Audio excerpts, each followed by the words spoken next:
Bonjour à tous et bienvenue sur les Flash News du jour, c'est Pierre Leroy pour des nouvelles informations en direct. C'est officiel, le Bitcoin vient de passer la barre historique des 500 000 $. Les multimillionnaires de la crypto-monnaie s'agrandissent à vue d'œil pendant que les livrets A des Français ont été complètement liquidés afin de rembourser la dette de l'État créée par la Covid-19.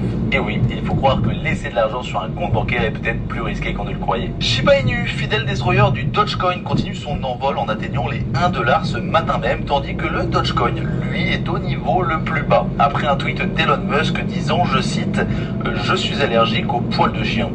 Il a depuis été condamné à plusieurs mois d'emprisonnement pour manipulation frauduleuse du marché.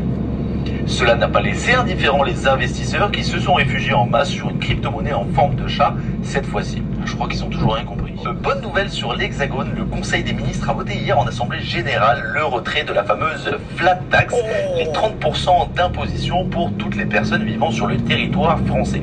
Elle a en revanche été augmentée à plus de 50% pour les personnes citant to the moon à chaque fois. Souvenez-vous, c'était il y a quelques années en arrière. Le Salvador était l'un des premiers pays à légaliser la monnaie Bitcoin. Aujourd'hui, plus d'une centaine de pays ont rejoint le mouvement.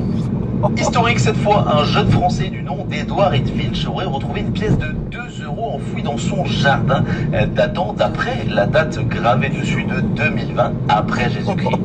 Une découverte assez exceptionnelle qui replonge le jeune Edouard dans une époque bien lointaine de celle qu'il connaît actuellement. On le retrouve tout de suite.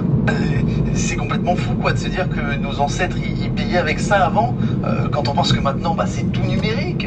Ma maison par exemple, je l'ai achetée il y a 3 mois, à compte en Ether, paiement final en Bitcoin, enfin voilà, je suis très heureux de retrouver ça, mais c'est vrai que ça fait quelques émotions, hein. Ça me rappelle l'époque de mon grand-père, l'euro, tout ça. Effectivement, une belle trouvaille.